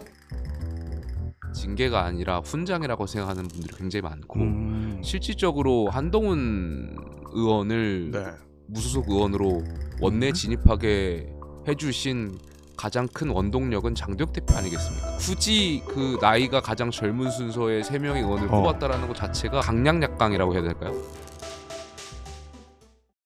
네, 2024년 화면을 보여드렸는데 저렇게 사이가 좋았던 팀 한동훈에서 장동혁 대표는 지금 한동훈 의원과 단톡방에도 같이 있기 싫은 사이가 됐습니다. 이게 사실은 제가 보기에는 이렇게 지켜보고 있으면 이 두 분이서 이렇게 멀어진 계기는 아무래도 윤석열 계엄 시기 정국인 것 같아요. 그 계엄 정국에서 상당히 친한계에서는 이제 계엄 이게 해제 결의안에 이제 참여를 하고 하면서 상당히 멀어지는 관계에 있었고요. 그 다음에 감정의 골이 깊어요. 어떤 상대방을 비판하는 게 아니라 비난으로 가거든요. 그리고 이제 한동훈 전 대표의 입장을 보고 있으면 약간 장동혁 대표를 무시하는 발언들을 많이 하잖아요. 내 스텝에 지나지 않았다. 그 다음에 오늘 것도 보면 나랑 싸워보고 싶어서 이런 표현들이 이게 본인 입에서 나오고 있지만 이런 부분들은 좀 자제할 필요가 있거든요. 이게 상당히 감정적인 언어거든요. 감정적인 언어고 그다음에 이제 장동혁 대표 같은 경우 이제 사퇴론이 거론되고 있는데 과연 이게 국민의힘이 패배한 겁니까? 그러니까 숫자적으로는 패배했지만 실제 상징적인 곳에서는 다 이겼거든요. 보궐부터 시작해서. 그렇기 때문에 과연 장동혁 대표가 이 선거의 책임을 지고 물러날 수 있느냐. 그럼 민주당으로 돌아가면 정청래 대표가 또 있잖아요. 전 대표가. 정청래 대표는 과연 선거에서 승리한 겁니까? 왜 연임하지 말라고 그러고 사퇴해야 된다고 하고 뭐 이런 얘기가 계속 나왔을까요? 이번 지방선거는 그동안 역대 선거 중에서 가장 이례적인 결과를 국민들이 만들어내셨어요. 그러다 보니까 이게 사퇴를 주장하는 쪽이나 그다음에 사퇴는 할 수 없다라는 쪽에서 동시에 이 선거 결과가 명분을 만들어주거든요. 그 명분을 만들어주다 보니까 결국은 이 합리적인 어떤 뭐 비판이나 이런 게 아니라 이 상대가 감정적으로 비난을 하는 그런 형국으로 가는 거거든요. 그래서 참 오묘하다라는 표현밖에는 쓸 게 없더라고요. 예, 진중호 의원이 권력이 망할 때 징계 정치를 한다 이런 얘기를 했고 지금 징계는 훈장이다. 징계를 받으면 스타가 된다 이런 얘기까지 나오고 있는 상황에서 한동훈 의원과 가까운 정성욱 의원님 징계 대상에 포함되셨습니까? 우리 친한계는 다 들어있다 보는 게 맞는 것 같아요. 그 대안과 미래까지 다 들어있으니 수십 명이라 보면 됩니다. 예. 저는 이렇게 아까 그 진중호 의원 장면 보니까 저 당시 때 한동훈 전 대표와 장동혁 지금 대표가 저희 당협 사무실에 와서 우리 부산 친구갑 당원들에게 인사드리면서 환호받은 기억이 납니다. 그때만 하더라도 팀 한동훈이었죠. 참 마음이 그죠? 이런 걸 보고 있으면 정치가 무엇인지 참 돌아보게 됩니다. 그 장동혁 대표의 징계 정치는 우리가 한동훈 전 대표를 제명할 때하고는 상황이 많이 다릅니다. 첫째는 명분이 없습니다. 본인의 사퇴 요구가 거론되는 시기에 본인의 사퇴를 거론했다는 이유로 뭐 징계를 하겠다고 공언을 했지 않습니까? 그 우리 젊은 의원 3명을 거명하면서 사퇴 요구를 했다는 이유가 제일 크거든요. 사퇴 요구 할 수 있죠. 그 민주당은 왜 정청래 대표 사퇴 요구하는데 징계한다는 소리 진짜도 안 나옵니까? 예. 그리고 그 장동혁 대표와 윤리위원회가 신뢰와 권위를 잃었습니다. 지도부나 그 징계를 집행하는 기관이 권위와 신뢰를 가질 때 우리 의원들이 거기에 대해서 돌아보게 되고 또 좀 긴장도 하게 되고 이런 상황이거든요.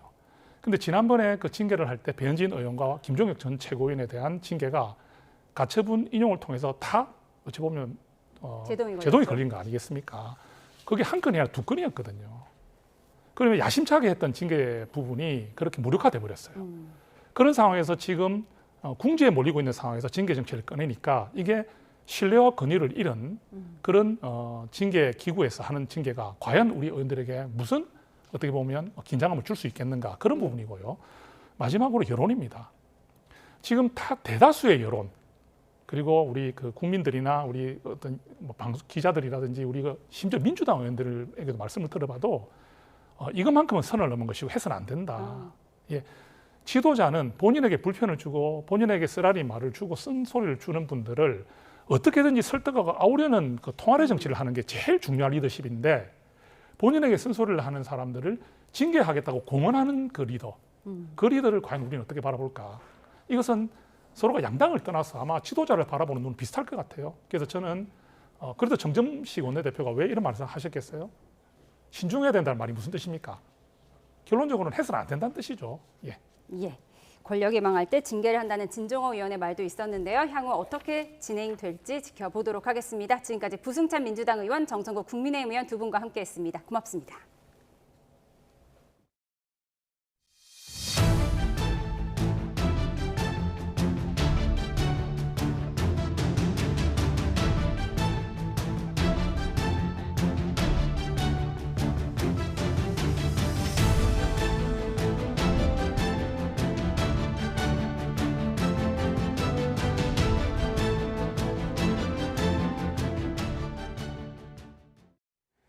미 반도체주 급락의 여파로 코스피가 7% 넘게 급락한 7,648로 장을 마감했습니다. 삼성전자는 9%, SK하이닉스는 14% 넘게 하락했고 코스닥도 900선 아래에 머물렀습니다. 취재기자 연결합니다. 김세호 기자, 오늘 증시 상황 자세히 정리해 주시죠. 네, 코스피가 어제보다 7.89% 급락한 7,648로 장을 마감했습니다. 코스피는 오전 장이 열리자마자 4.46% 내려간 7,933으로 출발하며 하락세를 이어갔습니다. 코스피의 장 초반 급락세에 프로그램 매도 호가 효력을 5분 동안 정지하는 매도 사이드카가 발동되기도 했습니다. 이후 조금씩 오르며 한때 8,100선까지 회복했지만 얼마 지나지 않아 하락세로 전환하면서 또다시 8,000선 아래로 주저앉았습니다. 이후 추가 상승 동력을 회복하지 못한 채 결국 7,600선에 머물렀습니다. 외국인은 4조 3천억 원대의 순매도를 한 데 대해 개인과 기관이 합쳐서 8조 원대의 순매수에 나서며 지수를 받쳤지만 역부족이었습니다. 코스피의 대표주자인 삼성전자는 9.06% 하락한 28만 6천 원을, SK하이닉스는 14.57% 폭락한 218만 7천 원을 각각 기록했습니다. 코스피의 이 같은 급락세는 간밤의 뉴욕 증시에서 마이크론이 10.57% 하락하는 등 미 반도체 지수의 폭락이 영향을 미친 것으로 파악됩니다. 특히 메모리 가격 상승 전망에도 불구하고 AI 투자 효율화 우려 등의 목소리가 시장에 확산하고 있기 때문이라는 분석도 나오고 있습니다. 코스닥 역시 급락세로 오후 12시 47분 코스피에 이어 매도 사이드카가 발동됐는데 6.74% 내린 866.72로 장을 마감했습니다. 원달러 환율은 0.95 오른 1,555.8원으로 주간 거래를 마치면서 강세를 이어갔습니다. 지금까지 하나은행 딜링룸에서 YTN 김세호입니다. 반도체 호황 등에 힘입어 최근 집값이 급등한 경기 화성시 동탄구 아파트 가격이 이번 주에는 1.46% 오른 걸로 조사됐습니다. 올해 상반기까지 누적된 집값 상승률이 벌써 13%를 기록하고 있는데요.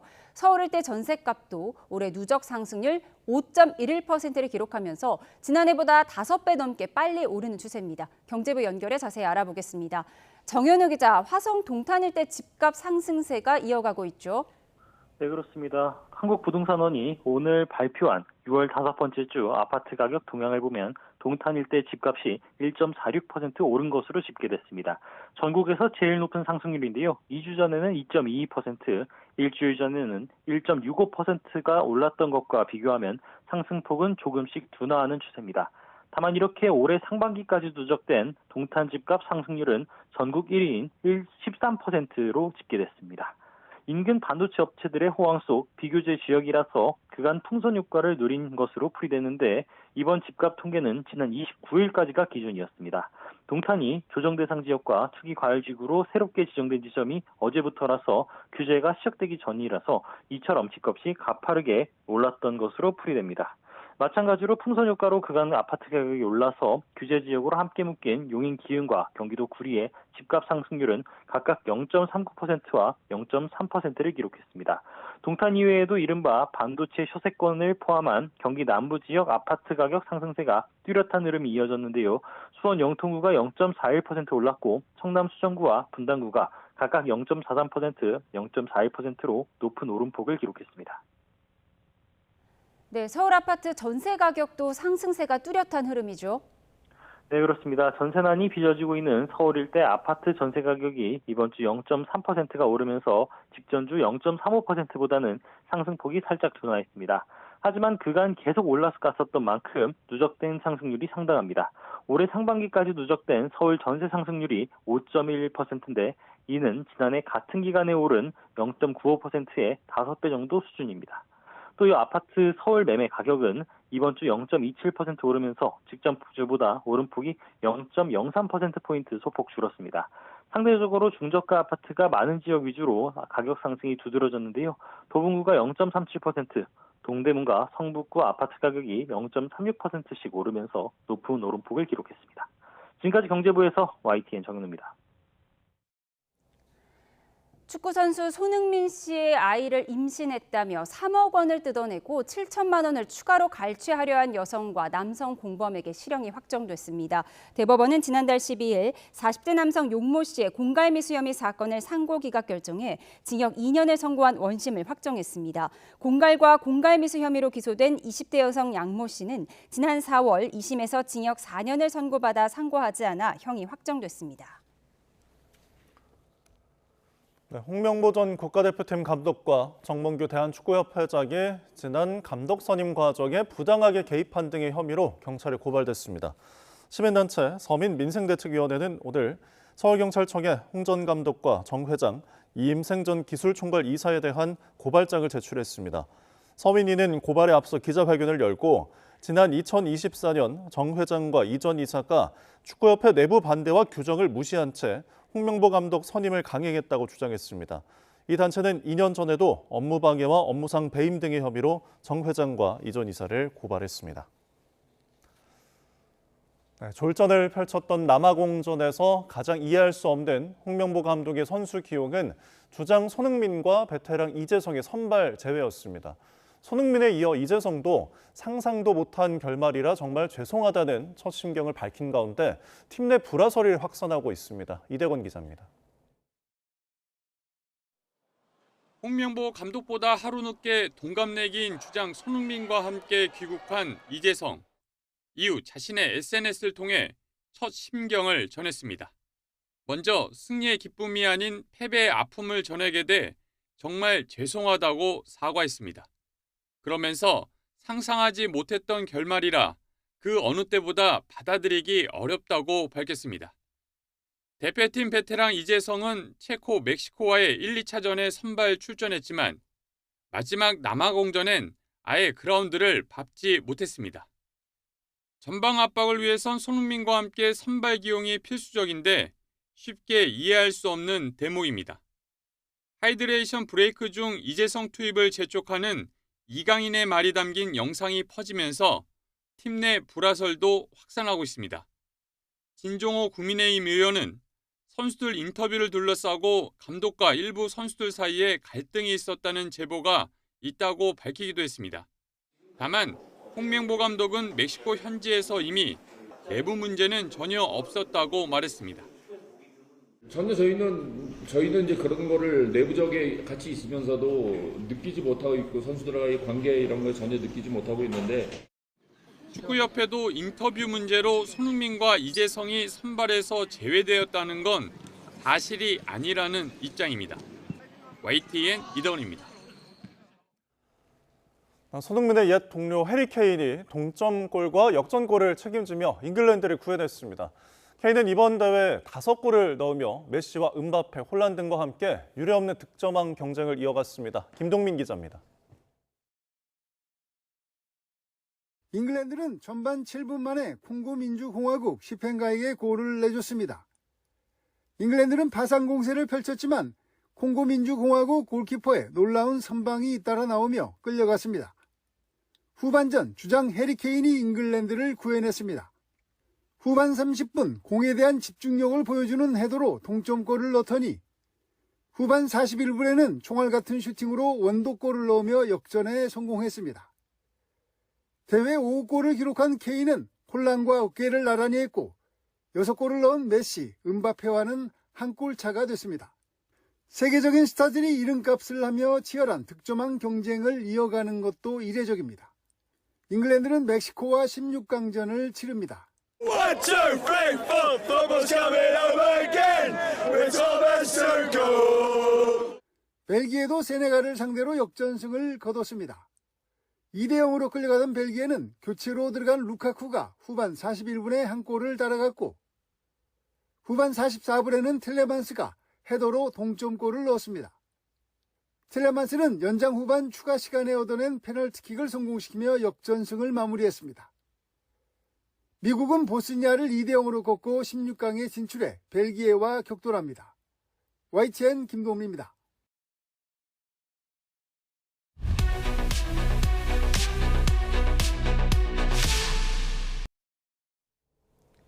광주에서 일면식도 없는 여고생을 살해한 23살 장윤기의 범행 증거들을 그의 가족이 조직적으로 폐기하거나 불태운 걸로 드러났습니다. 증거를 없앤 장 씨의 아버지는 현직 경찰관인 것으로 확인됐는데요. 현행법상 친족의 증거인멸은 처벌할 수가 없어서 입건조차 되지 않았습니다. 오선열 기자입니다. 지난 5월 5일 광주 도심에서 길 가던 17살 여고생을 납치해 살해한 23살 장윤기. 경찰로부터 사건을 넘겨받은 검찰은 장 씨가 성폭행 의도로 범행했다고 판단하고 살인죄가 아닌 강간살인죄를 적용해 재판에 넘겼습니다. 지금 심정이 어떠십니까? 죄송합니다.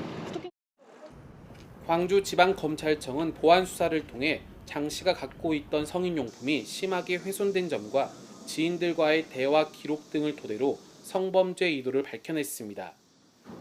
하지만 이 과정에서 현직 경찰관인 장 씨의 부친 A 경감이 아들이 구속된 이튿날 원룸에 들어가 핵심 증거들을 버리거나 불태운 사실이 확인됐습니다. 검찰은 장 씨의 아버지가 성인용 인형을 해체한 뒤 여러 장소에 폐기했고 장 씨의 과거 휴대전화도 훼손한 것으로 확인했다며 충분한 증거를 수집해 재판에서 장 씨의 혐의 입증에 최선을 다하겠다고 밝혔습니다. 성인용 인형 실물은 결국 경찰이 촬영한 영상 등 자료만 재판의 증거로 제출됐습니다. 경찰은 인형에서 채취한 장 씨의 유전자 정보와 감식 보고서, 훼손 상태를 촬영한 동영상 등을 확보했기 때문에 실물을 압수할 필요성은 없었다고 밝혔습니다. 촬영을 다 남겨놨어요. 남겨놓고 유월절에 있는 혹시 DNA 이런 부분도 확인 차원 유전자 감식 다 했어요. 그래서 굳이 유월절 자체에 대해서 압수할 필요성이. 검찰은 장윤기의 부모에 대해 친족이 저지른 증거인멸은 처벌하지 않는다는 형법상 특례 조항을 고려해 형사 입건하지 않았습니다. YT의 노선입니다. 광주경찰청은 여고생을 살해한 장윤기의 아버지이자 현직 경찰인 장모 경감의 핵심 증거 폐기와 관련해서 감찰에 돌입했습니다.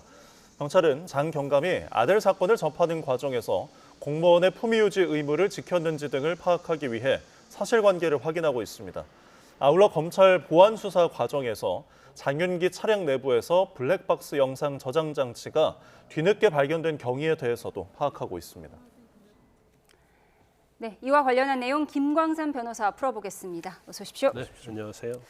네, 여고생 살해범의 아버지가 경찰관이었고요. 또 증거 인멸까지 했다고 하는데요. 이 부분 좀 설명해 주시죠. 이 사건 자체가 왜 더 문제가 되냐면요. 장윤기가 그 당시에 살해를 할 당시에 그냥 납치 목적으로 우연하게 여고생을 만나서 살해했다고 그렇게 주장을 했어요. 근데 경찰도 그 말을 믿고 그냥 살인으로 검찰에 송치를 한 거죠. 예. 그런데 사실 그 경찰이 압수수색했을 때 이제 촬영한 영상이 있는데 그 영상에 보면 이제 리얼돌이라고 그러니까 성적 목적으로 이용하는 인형이죠. 그 인형이 있었는데 그 인형에 막 가슴이랄지 목에 이제 칼 자국이 있고 막 그랬다는 거예요. 흉기로 난자한 그런 자국이 있었다는 거고. 그런 이제 검찰에서 이걸 보다 보니까 이건 단순한 납치가 아니고 뭔가 납치를 해서 성적 목적으로 성폭행하려고 했구나. 이제 그런 의심을 해서 다시 압수수색을 하려고 한 거죠. 근데 이미 그 장윤기의 휴대전화랄지 그다음에 리얼 돌, 인형 이런 것들이 다 없어져 버린 겁니다. 그런데 이제 여러 가지 검찰이 추가적으로 압수수색하고 메모리 카드, 블랙박스 이런 걸 찾아내 가지고 이게 그냥 남치해서 살해하려는 게 아니고 강간 목적으로 살해를 한 것이다. 이렇게 결론을 내린 거예요. 그래서 만약에 저런 리얼도를 촬영한 영상이 없었다랄지 그런 부분이 없었다고 한다면 그냥 살인으로 그냥 기소가 됐겠죠. 그런데 지금 장윤기 아버지가 경찰관이단 말이에요. 그런데 경찰서 수사할 때는 단순한 살인이었잖아요. 그런데 아마 본인이 그래도 경찰이니까 수사를 해봤을 거 아닙니까? 그래서 저런 리얼돌이랄지 휴대전화가 남아 있으면 잘못하면 강간 목적 살인이 되겠다. 그러면 형량이 일반 살인은요, 형법 257조 1항에 의해서 5년 이하 징역입니다. 근데 강간 살인 같은 경우에는 무기징역 또는 사형이에요. 형량이 엄청나게 차이가 나죠. 그러니까 경찰관의 아버지가 이걸 알았을 가능성이 크다. 그래서 추후에 다시 뭐 압수수색이 들어온다랄지 그런 형식으로 범죄 죄명이 바꿔질 걸 대비해서 아버지가 이걸 없앤 게 아니냐. 근데 예. 그냥 뭐 소지품 정리 차원이 아니고 예. 이 리얼도를 다 해체를 했다는 거 아닙니까? 예. 그래서 한 곳에 버리지 않고 또 각자 흩어져 버렸다는 거고 그다음에 휴대폰도 이미 가지고 있던 것도 다 장유기 것도 아예 소각을 해버렸다는 거예요. 예. 예. 그러면 이거 자체는 정리 차원이 아니고 뭔가 증거인멸 목적이 분명히 있었다 이렇게 볼 수밖에 없는 거죠. 예. 그러니까 혐의나 형량을 좀 고려한 증거 인위적인 폐기로 조금 추측할 수밖에 없는데 그런데 경찰에서는 지금 이 리얼돌에서 DNA를 이미 확보를 했고 뭐 증거 영상도 찍어놔서 문제가 없다라고 하는데 이게 정말 문제가 없는 건가요? 근데 경찰은 아마 그랬던 것 같아요. 그냥 장윤기의 말을 믿은 거죠. 그래서 단순히 살해를 하려고 했다. 그러니까 우연히 여고생을 만나면 여자를 만나면 살해하려고 했다. 그래서 우연한 살해로 본 것 같아요. 근데 만약에 하나 뭐 영상 촬영을 했다 하더라도 일반적으로 압수수색할 때 영상 촬영하죠. 예. 뭐 DNA도 채취하고. 근데 저게 뭐 DNA 채취를 하고 안 하고 문제가 아니고 이 사건 자체를 단순한 살인으로 보느냐. 예. 강간살인을 보느냐 차이에 엄청난 차이가 있는 거예요. 형량도 차이가 있고 특히 살인에 있어서는 동기가 중요한데 네. 강간 목적으로 살인을 했느냐고요. 또 우연히 자기가 배회를 하다 살인한 거하고는 엄청난 차이가 납니다. 일반 살인죄도 마찬가지예요. 계획해서 살인했는가 하고 우연히 만나고 살인하는 것도 사실 형량 차이가 많이 나거든요. 예. 그럼 이제 경찰이 이제 증거에 관해서도 굉장히 안일하게 압수수색했다는 거 첫 번째고요. 두 번째는 너무 그 장유기의 말만 믿고 경찰을 송치한 내용도 그렇고 이제 검찰에서 결국 밝혀지긴 했지만 예. 이런 내용에 대해서 경찰이 좀 비판을 받고 있다 이렇게 볼 수 있어요. 예. 리얼돌과 옛날 휴대전화, 즉 증거 인멸에 관해서 좀 살펴봤고 또 경찰 수사 과정에서 압수가 안 된 증거물이 검찰의 보안 수사 과정에서 확보가 됐는데 그게 차량의 메모리 카드였다고 하더라고요. 그렇죠.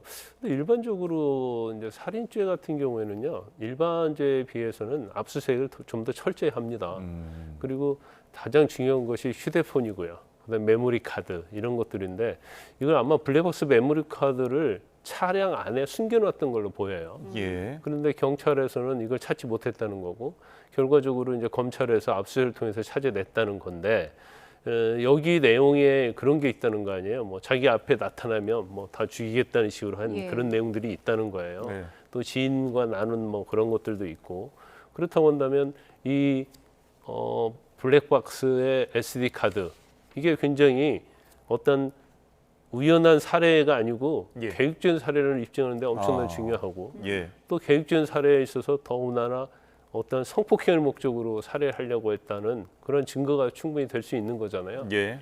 그래서 이제 검찰이 뭐 추후에 이걸 뭐 발견해서 압수했기에 다행이다 이렇게 봅니다. 예, 계획성이나 살인의 목적 등을 확인할 수 있는 메모리 카드를 확보해서 좀 다행인 부분인데 지금 논란이 되고 있는 부분은 또 장윤기의 이제 아버지가 증거인멸 행위를 했는데 그럼에도 이 형법상 친족 특례 때문에 처벌은 받지 못한다고요? 그렇죠. 이제 증거인멸 자체는 이제 자신이 증거인멸을 해도 처벌하지 못합니다.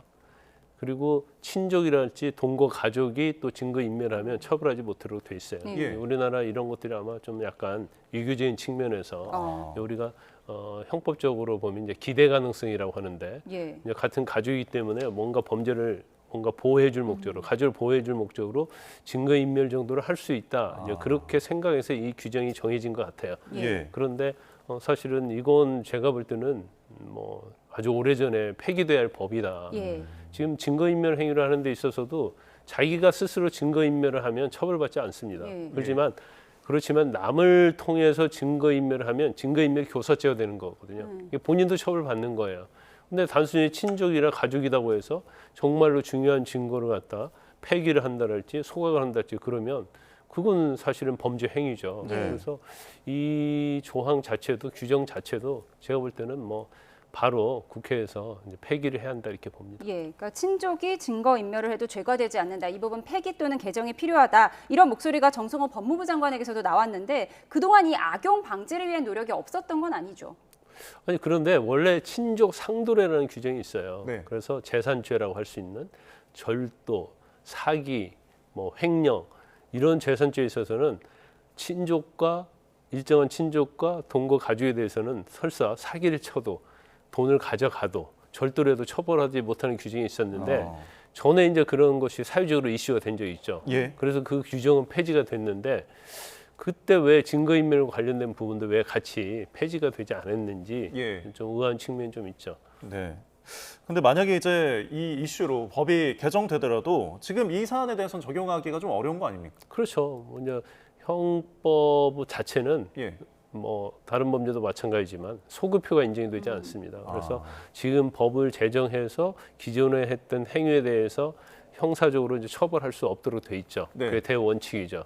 그래서 법을 설사 다시 이 규정을 폐지한다 하더라도 처벌할 수는 없어요. 네. 그럼 이 장윤기 재판에 대한 향후 전망, 뭐가 쟁점이 되고 앞으로 형량은 어느 정도가 될지 어떻게 전망하십니까? 지난 6월 20일에 재판을 했었어요. 근데 장윤기가 이제 그 전에는 전부 다 우발적인 살인이다 얘기했는데 자기가 계획적으로 했고 흉기도 미리 준비를 했고 이제 이런 걸 다 인정을 했는데 단 한 가지 인정하지 않는 게 뭐냐면 강간 목적으로 살인을 한 것이다. 이 부분에 대해서는 아니오로 대답하지 않고 보류를 했습니다. 그래서 변호사가 다음 기일에 그 부분에 대해 인정할 것인지 말 것인지 이 얘기를 하겠다 이렇게 얘기했어요. 그래서 이제 다음 재판 7월 22일인가 있을 겁니다. 왜 이게 아까 뭐 우리가 쭉 얘기했지만 증거인멸 행위랄지 뭐 아이돌 이런 것도 강간 목적이냐 아니었느냐 이게 중요한 거잖아요. 근데 제일 중요한 것이 이제 강간 목적이었냐 아니냐인데 이것도 장윤기도 알고 있는 거죠. 내가 강간 목적으로 살인을 했다는 거 인정을 하게 되면 형량이 사형 또는 무기징역이니까 이 부분은 굉장히 본인한테 이제 중요한 거예요. 그러다 보니까 이 부분은 이제 보류를 했다고 그럽니다. 그래서 일단 뭐 7월 22일 날 인정하느냐 인정하지 않느냐 이제 이 부분이 가장 큰 쟁점인 거죠. 예. 그리고 이제 그 증거인멸과 관련해서 그 부친에 대한 이제 경찰이 감찰에 착수를 했는데 과연 어느 정도의 징계가 이루어질 수 있을지 이 부분 어떻게 보십니까? 일단은 뭐 의도가 중요하겠죠. 그렇지만 제가 볼 때는 뭐 외형적으로 볼 때는 증거인멸 행위는 맞다. 단 이제 형사처벌을 할 수 없기 때문에 그럼 형사처벌을 할 수 없다고 해서 징계도 하지 않느냐. 이제 경찰에서는 뭐 언론 보도를 보니까 뭐 품위 유지 뭐 이런 걸 얘기하고 있는 것 같은데 제가 볼 때는 그건 아니고요. 일종의 뭐 수사를 방해한 행위죠. 그래서 형사적으로 아버지이기 때문에 처벌 못할지 모르겠지만 또 본인이 경찰관이지 않습니까? 근데 경찰관으로서 어떤 자기 지시를 이용해서 아무리 아들이지만 아들을 위해서 피해자가 엄연히 있음에도 불구하고 잘못된 행위를 한 거죠. 그래서 저건 이제 품위유지 차원이 아니고 제가 볼 때는 좀 더 강한 징계가 이루어져야 한다 이렇게 봅니다. 알겠습니다. 다음 주제 좀 살펴보겠습니다. 청룡기 고교 야구 대회에서 상대팀인 광주일고 학생들을 향해서 비하성 응원가를 불렀다가 지금 출전 정지 6개월 징계를 받은 배재고 학생들에 대해서 이게 잘못은 했지만 학생들인 만큼 좀 이 징계가 과한 것 아니냐 이런 얘기가 있습니다. 그렇다면 이게 뭐 불만족했을 때 재심을 청구하거나 이런 방법이 있을까요? 일단 뭐 재심을 청구할 겁니다. 그리고 이게 원칙적으로 뭐 잘못된 게 뭐냐면 일단 그 당시 상황은 이제 진상 규명을 해야죠. 그래서 스타벅스 가자고 한 학생들이 누구인가를 특정을 해야 할 거예요. 그러면 자기 행위에 대해서 자기가 책임을 져야 하는 거거든요. 근데 또 이게 미성년자들이란 말이에요. 그러면 5.18이랄지 5.18과 관련돼서 스타벅스 가자는 그런 의미 이런 것들을 정말 잘 알고 있었느냐, 고의성이 있었느냐 이제 그런 부분도 따져봐야 한다고 보고요. 근데 설사 5.18의 어떤 의미, 민주화 항쟁에 대한 의미를 알고 있었고 또 스타벅스 가자고 하는 의미에 대해서도 본인이 알고서 의도적으로 조롱하기 위해서 한 것이라는 것이 밝혀졌다 한다고 한다면 저는 이제 개인적으로 볼 때는 그런 행위를 주도한 사람들, 실제로 행위를 한 학생들에 한해서 징계가 이루어져야 한다고 보거든요. 그런데 배재고 야구부 학생 중에서도 5.18에 대해서 저희는 굉장히 뭔가 역사적 인식을 제대로 가지고 있고 그런 학생도 있을 거 아니에요. 스타벅스 가자에 대해서 반대하고 거기서 동조하지 않는 그런 학생도 있을 거 아니에요. 근데 이걸 전체적으로 한 묶음으로 봐가지고 6개월 정지를 이걸 했다. 제가 볼 때는 너무나 여론과 정치의 눈치를 본 저는 결정이라고 저는 그렇게 보거든요. 그래서 첫 번째는 진상규명하고요. 만약에 징계를 한다고 하면 그러한 행위를 직접 한 학생에 대해서 징계 여부를 하는 게 맞다고 저는 봐요. 예, 뭐 징계 재심 신청도 있겠지만 이 적절성이나 수위에 대해서 뭐 법원에 가처분 신청을 통해서 판단을 받아본다거나 할 때 그렇다면 어떤 점이 또 쟁점이 될까요? 제가 볼 때는 뭐 굉장히 유리하게 작용이 될 겁니다. 예. 더군다나 이 6개월 정지 자체가 팀에게 한 거잖아요. 예. 야구부 전체 인원에 대해서. 그러면 사실은 자기가 어떤 부적절한 행동도 하지 않았고 책임을 져야 할 행동도 전혀 없었는데 그로 인해서 불이익을 받는다는 것은 법치주의에도 맞지 않고요. 예. 또 민주주의 사회에서 있을 수 없는 일이죠. 알겠습니다. 단체 징계에 대해서 개별적인 어떤 법적인 부분까지 짚어주셨습니다. 저희 지금까지 김광선 변호사와 함께했습니다. 고맙습니다. 고맙습니다.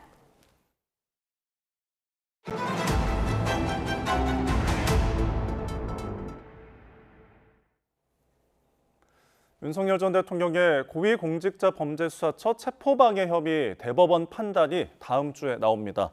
대법원은 오는 9일 오후 특수공무집행 방해와 직권남용 권리행사 방해 등의 혐의로 재판에 넘겨진 윤 전 대통령의 상고심 선고기일을 엽니다. 재작년 12월 3일 비상계엄 선포 이후 583일 만으로 윤 전 대통령이 받는 8건의 형사재판 가운데 처음으로 나오는 대법원 결론입니다.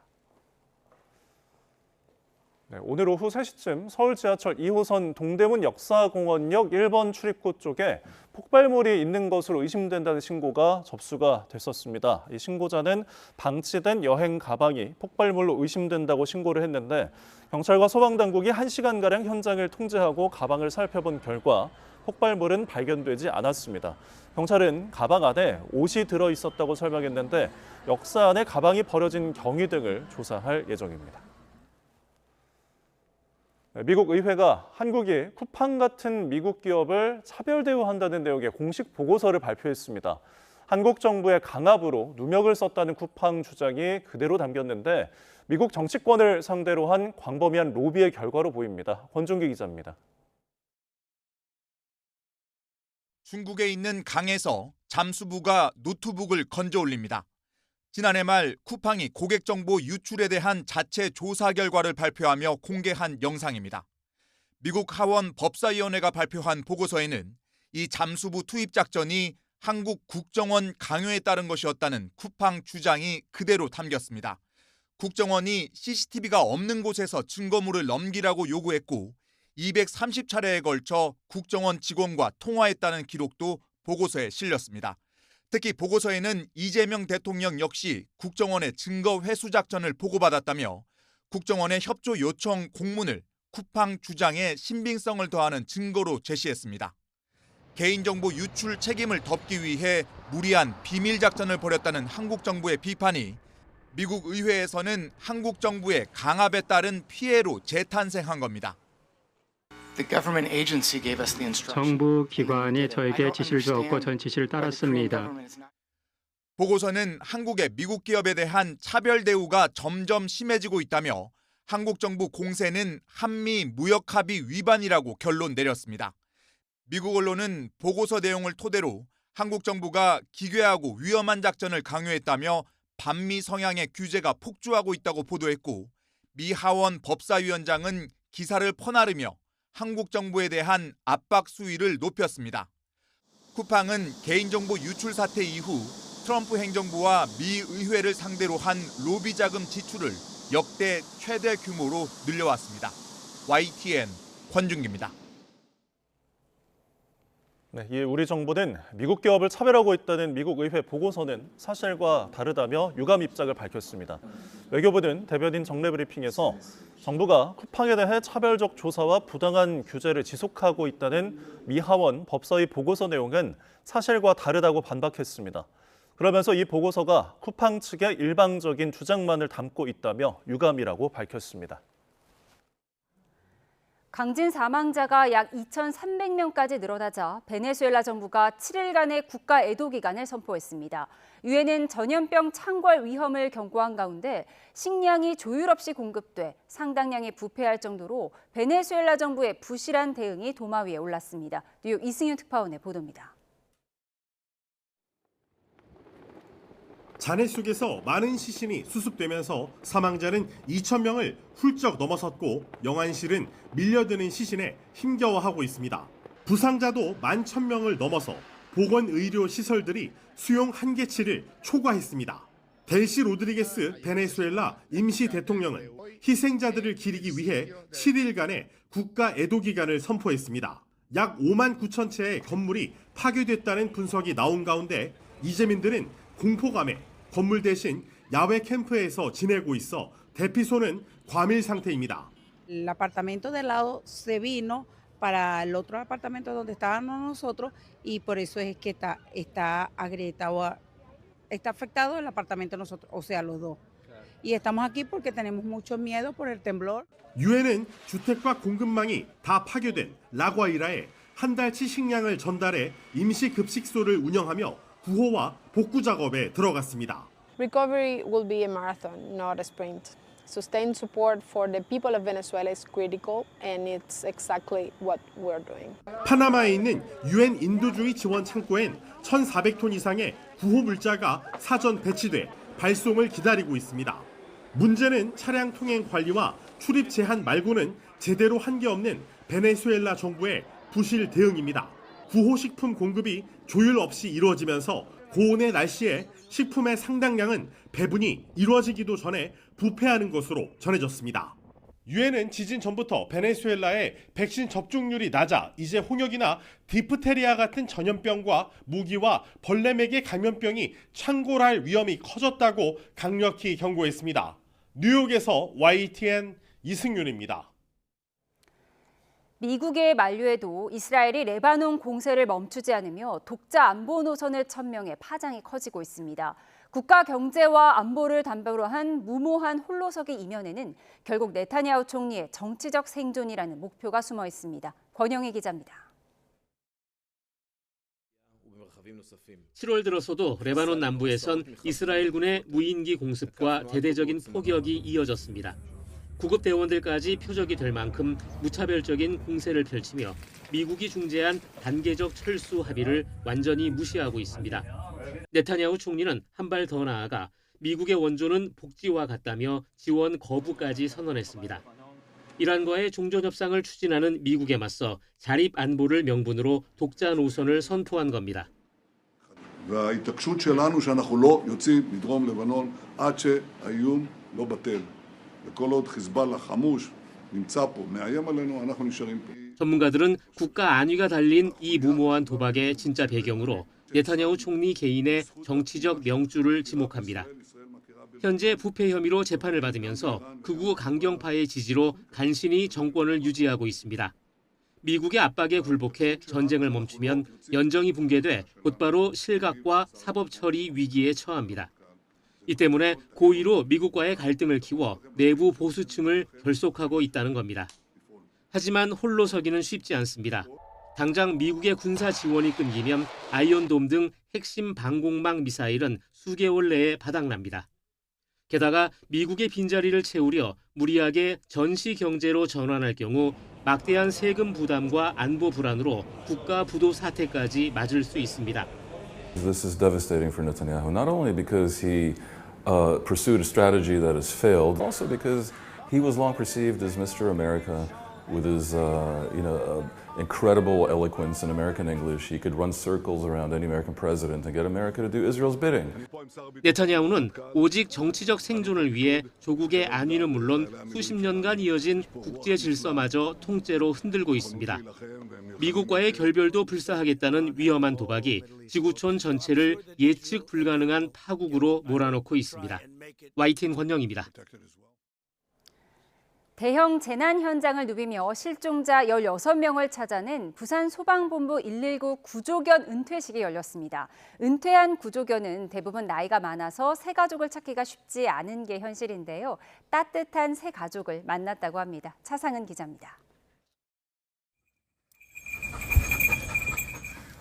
주황색 조끼를 입은 119 구조견 충성이 바위를 넘나들며 실종자를 찾습니다. 사람 발길이 닿기 어려운 곳도 어렵지 않게 접근하고 한치 앞이 안 보이는 곳에서는 뛰어난 후각을 앞세워 구조의 손길을 기다리는 사람을 찾아냅니다. 충성이 목에 달린 방울 소리가 먼저 들렸었고요. 네, 목소리랑 같이 이렇게 들렸었는데 그때 이제 살았다라는 생각이 들었었어요. 지난 2019년부터 부산소방재난본부에서 활약한 충성이의 은퇴식이 열렸습니다. 훈련과 구조활동으로 보낸 시간이 7년 1개월. 사람 나이와 비교하면 8순에 비로소 구조견 상징인 조끼와 방울을 떼어냈습니다. 7년 동안 280차례가 넘는 출동에서 충성이가 발견한 요 구조자는 16명에 달합니다. 울산 화력발전소와 광주 아파트 붕괴 사고 같은 대형 재난 현장에서도 실종자를 발견했고 각종 구조견 대회에서도 여러 차례 1등을 차지했습니다. 일단 구조견 자체가 일단 사람 한 30명 정도의 구조 능력을 합니다. 그래서 더 대체할 그런 장비들은 제가 생각했을 때는 없을 것 같고 앞으로도 더 많은 구조견이 있었으면 좋을 것 같습니다. 임무를 마친 충성이는 넓은 마당을 갖춘 충북 청주의 전원주택에서 반려견으로 편안히 살게 됐습니다. 은퇴 구조견 대부분이 나이가 많은 상태로 새 주인을 찾는 터라 입양률은 20% 정도에 불과하지만 구조견을 식구로 맞이한 경험이 있는 가족이 적극적으로 나선 덕분입니다. 이 발을 보고 발톱을 보면 비틀어져 있어요. 그래갖고 마음이 아플 때가 많거든요. 그래서 구조견을 입양을 하게 또 된 거예요. 충성이의 임무는 이제 조끼를 물려받은 후임 로키가 책임집니다. YTN 최상입니다. 후텁지근한 날씨 속 밤까지 내륙 곳곳으로는 요란한 소나기가 지나겠습니다. 소나기의 특성상 지역별 강수 편차가 크겠고 시간당 20에서 30mm의 강한 비가 갑자기 쏟아질 수 있어서 퇴근길 교통안전에 유의하셔야겠습니다. 더위 속 내일도 중부와 경북 북동부에는 5에서 40mm의 요란한 소나기가 지나겠고요. 내일 오후부터는 다시 제주도에 장맛비가 내리기 시작하겠습니다. 내일 아침 기온은 오늘과 비슷하거나 조금 높겠습니다. 내일 서울 아침 기온이 21도, 안동과 대구는 20도로 출발하겠고요. 한낮에는 서울과 대전, 대구 모두 30도까지 올라 덥겠습니다.